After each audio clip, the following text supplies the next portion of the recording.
Hello mga kananay. Hanggang ngayon ba ay nag-iisip pa rin kayo kung anong lulutuin nyo sa hapunan o kaya sa pananghalian?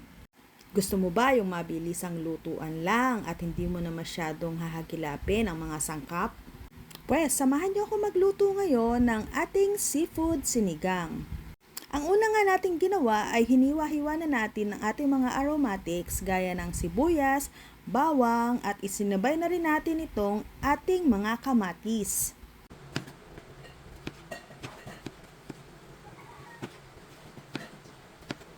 Para naman sa ating kakailanganing sangkap ay meron tayong ditong Saba Seafood Mackerel.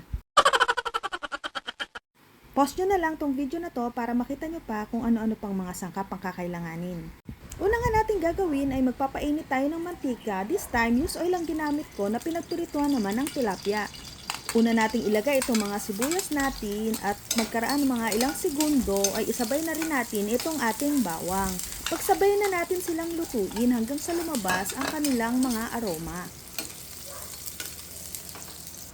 At sumunod na nga rin nating ilagay itong ating dalawang kamatis na hiniwa-hiwa-hiwa-hiwa na paganto. Halu-halu-halu-haluin lang natin silang tatlo hanggang sa lumambot ang ating kamatis.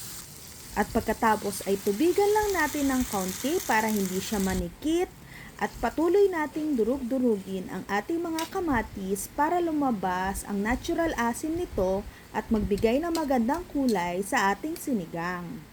At sumunod naman nating ilagay ang ating Saba Seafood Mackerel na nakalagay sa lata. Haluin at hiwain na rin sila pero depende na rin yon sa iyong kagustuhan. Sa akin kasi mas gusto ko yung parang pinagpira-piraso ito para lumabas lalo yung flavor niya. Pero kung gusto mo ng buo-buo, pwede naman. Depende sa iyo yon. At sumunod ay nilagyan natin siya ng magic sarap. At nagdagdag na rin tayo ng iba pang pampalasa gaya ng paminta, 2 pirasong siling green o kaya siling panigang, at magdadagdag din nga pala tayo ng konting patis dahil magdadagdag pa tayo ng sabaw galing sa lata niya. At sinunod ko na rin nga pala siyang lagyan itong Knorr sinigang na may gabi dahil para sa akin ang gusto kong sabaw ay malapot-lapot. At nung isang araw nga ay nagdala sa amin ng talbos ng kamote ang nanay ko. O di syempre, ang eka ko ay tamang-tama nga to sa lulutuin ko. O di ba may isda na tayo, di may gulay pa. Sakto! At haluin nga lamang natin siya ng bahagya hanggang sa ma-half cook ang ating talbos ng kamote.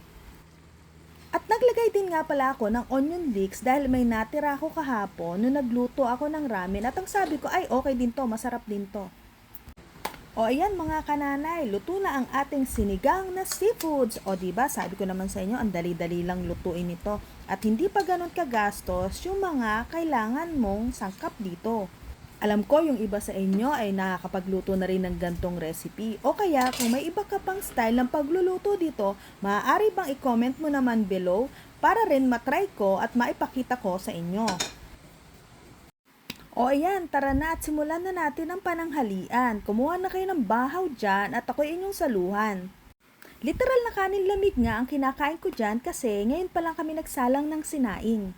At ang sabi ko sa sarili ko, ay naku, hindi na ako makakapaghintay, nagugutom na ako, kaya pwede na to, mainit naman yung sabaw na niluto ko.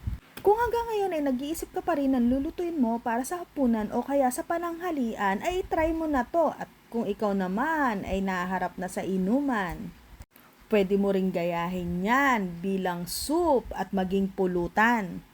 Kasi madalas, ganyan ang ginagawa ko lalo na pagpatapos na ang inuman. Yun nga lang, kung umiikot na ang baso at kakahigop mo lang ng sabaw na to, ay nako, alam na alam ng kasunuran mo na pumulutan ka na nga dahil amoy na amoy ito. Yun lang, maraming salamat sa inyong panonood. Paalam!